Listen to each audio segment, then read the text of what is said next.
Hey everybody, welcome to the Sort of Okay show about horses with Buck and Kyle in our weight room. This is our private workout area because we want to pump you up. Anyways, you obviously haven't watched Saturday Night Live. I'm still fascinated by this tornado, or this hurricane. Look at that, guys. Yeah, so that is where my house is, in Kyle's house. Or maybe they were. Yes. Yeah. So hopefully the insurance is good. Go State Farm. Yeah, to all of you in Florida, big shout out.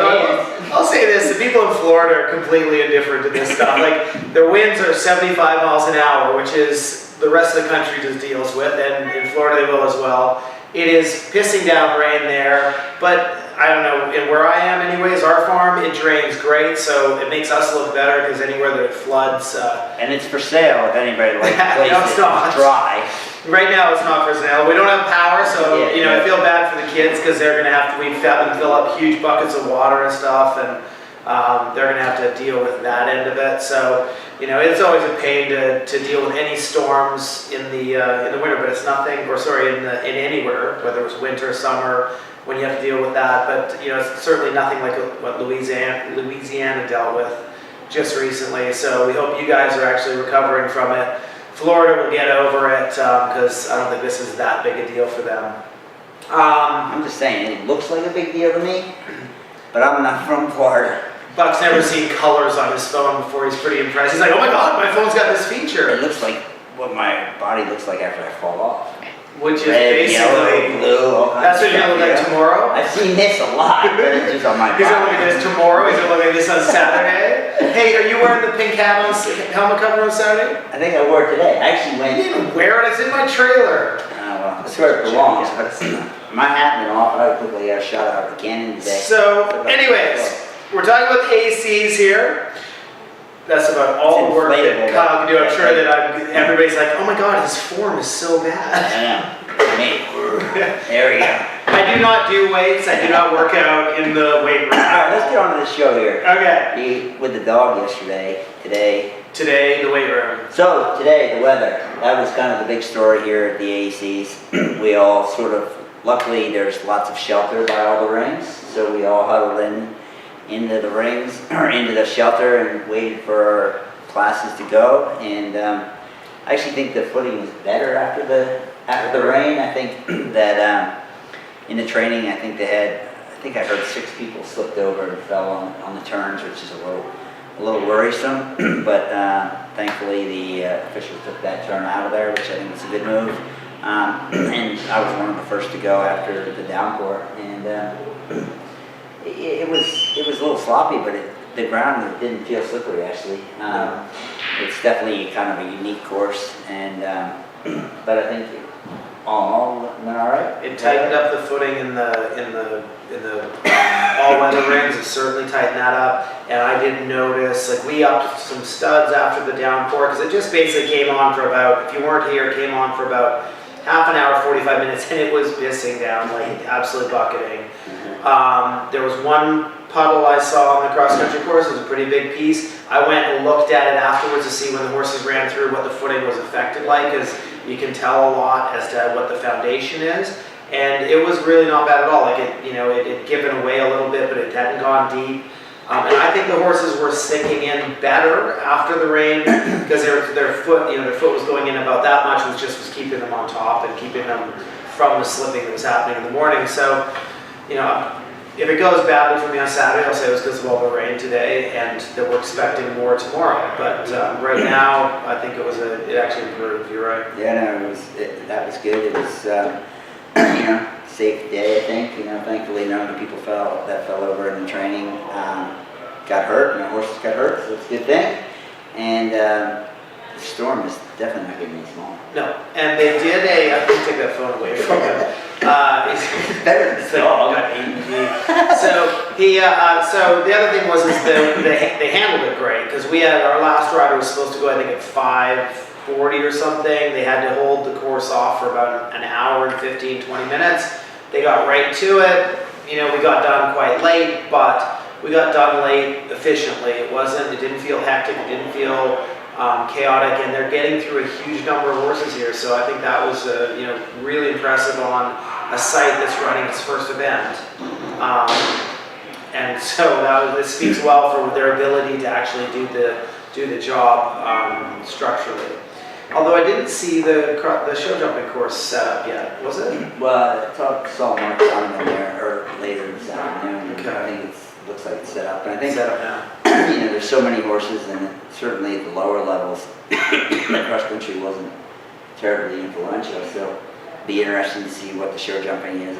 Obviously, Mark is as good as they get in the show jump design, and you know, the conditions of the arena should be perfect.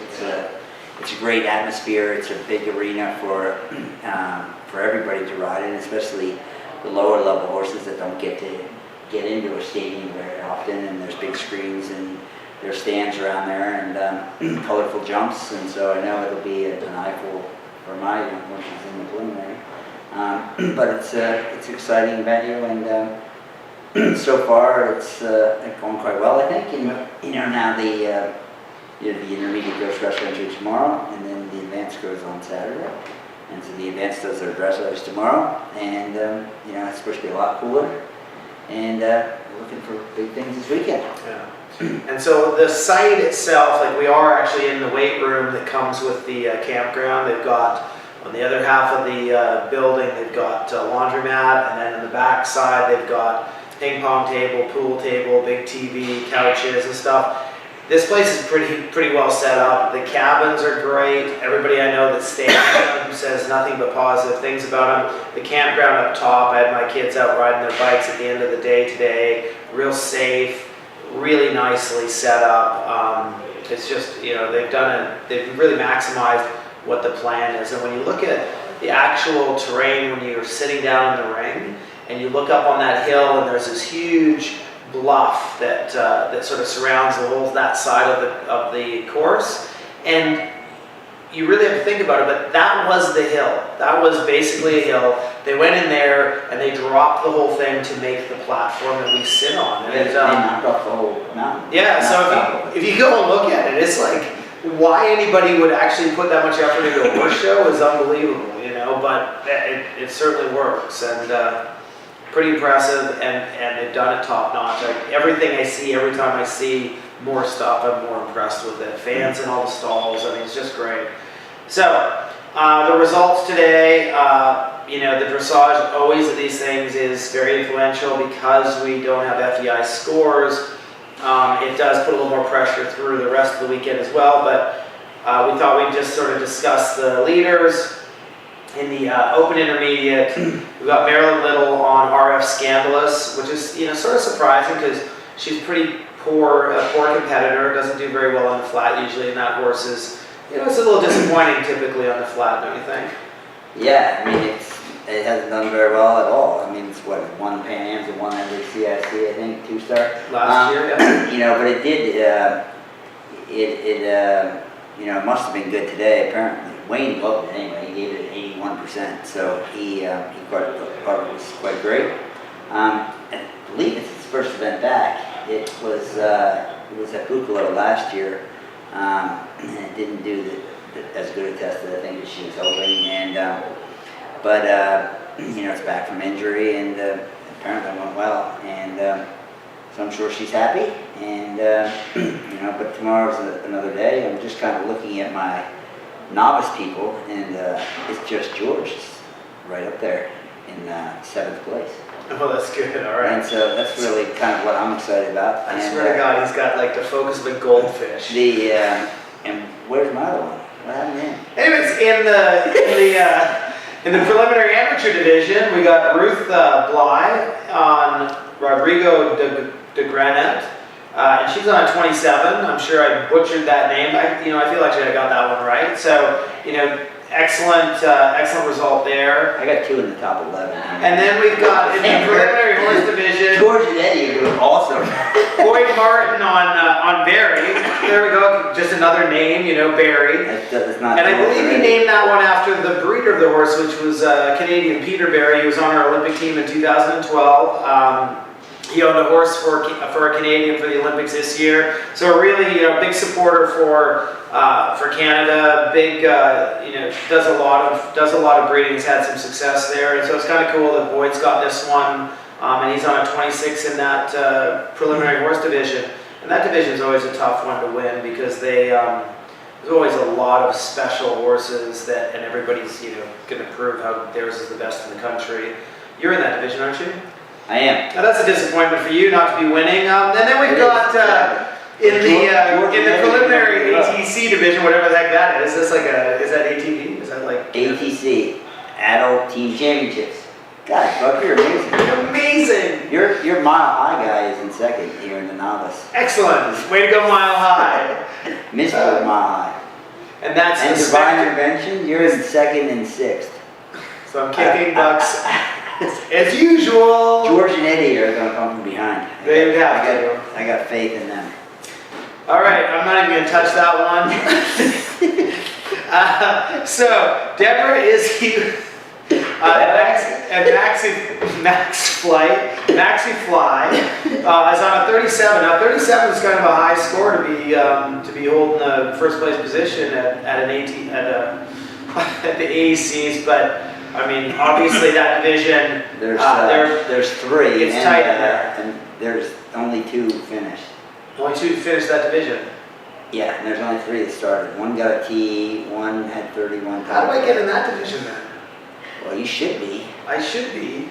Adult technically challenged. That would be you. There you go. Kyle, this class is made for you. Way to dominate that division though, Deborah. Okay. Exactly. Tomorrow she's going to come by and flatten his tires. I mean, I'm driving. I was going 37. Okay. I didn't even win this one. We've got the Professional Choice Amateur Division. What level is that? Oh, that's training. And we've got Anna Christina Paysinger. Okay, guys, we want to have some more simple name. And Lusitano on a 25. Now that seems quite appropriate, one of these. We got the Professional Choice Master Training Amateur. I actually did qualify for the Master Division because I am a master at being incredibly cool. Oh. That's what it means. Oh. You're a master, Sandra Holden, and Cano Cristales on a 21. I could use that tomorrow. If you don't mind, I could use your hand in the warm-up tomorrow. I go at 10:30. If you can come and give me a hand, or whoever is helping you on the flat, if they can come give me a hand, because I can use some of that golden work. Actually, he can just use you. Could you just ride his horse? Yeah, actually, you know what? Sorry. That'd be good. Yeah, no, that is excellent work. That's the best score of the weekend. My mother just texted me and said that she's watching our video and we're too funny tonight. You gotta love it when your parents actually support you. We got one person that's watching. Your mom texted me earlier and said that you sucked and I was holding the show up. Well, my mom, I guarantee that didn't happen because she couldn't figure out how to turn it on. And she doesn't know how to text, and I guarantee she doesn't have your number because I'm not sure she has. Way to go, Mom! Okay, Mom. So, your mom thinks I am awesome. So then we've got She probably thinks that you're me. in the training horse division, we got Leslie Law and Sky's the Limit on a 21.8. So I guess I can get Leslie to come out and give me a hand tomorrow. You could ride your horse. Are you doing anything? Are you winning anything yet? No. No, I'm not winning anything. Obviously, Buck's not having tomorrow. I'm not trying. You're just here to have a good time. Exactly. I'm just here to do the show. Me too. Yeah. Okay. Why am I doing all the announcing here? We got the training ATC division. Now, how many are in that division? A few more. Denise Goya on Revelation on a 26. So it's got to be a good division. Dude, I'm signing up for this because there's 5 in this one. 5. Wonder why they have this. I don't know. It's hey, look, Steve Fulton is in 4th. Okay. Who's Steve Fulton? Butch Fulton's dad. Really? Yeah. That's awesome. And Leo the Lionheart. And Grace Fulton, it's a cool family deal. And Grace is now the coach. Steven's married to Karen Fulton, who was the coach. The husband fired the wife as a coach, brought in the kid. So there's a little background on the training ATC. So the nights are cold and lonely for him. Yep, exactly. Yep. He'll learn. Okay. Yep. This is the thing. This is like 9:30 at night. We're doing this one. just so it starts getting worse and worse as we go, which is hard to imagine. So we got the Master, Novice, Amateur. We've got Ann M. Wilson on Call Me Waylon on a 24. So looking good. Yep. We've got, I really could just use a lot of help. Hey, can I say this right now Yes. about this thing? The only thing I wish that I'm seeing in the lower levels is that I don't think it's fair that the lower level people only have one judge. No, I agree. I think that's, like the beginner novice training, it's, it's just as hard to get qualified or harder to get qualified for that level than it is for the upper levels. And I don't think it's fair that one judge can determine this whole thing. And everybody's worked too hard and too long to have one judge decide that they don't like a thoroughbred horse or a warm-blood horse or whatever the problem is. But that's my rant. Well, and really, when you think about it, guys, I mean, when you really think about it and you go in that ring, you want to have a lot of misery there. And there's nothing like having to be a dressage judge at an event to create a lot of misery. So if you have 2 more people you're making miserable doing your test, which I'll be doing tomorrow, there'll be 2 people I will be making miserable. Probably more than that, because I'll have my wife there going, oh my God, why am I doing this, watching this horror show? And my daughter, who owns half the horse, they'll be sitting there. Of course, my youngest daughter will think thinking I'm doing great. My older one now can actually see how badly I do. But you're right, they shouldn't, it is hard, and it is actually, it's harder at those lower levels often to win them because there's so many quality horses. Doing tests that are fairly straightforward, so you've got to be, you really should, to be fair, have 2 judges there.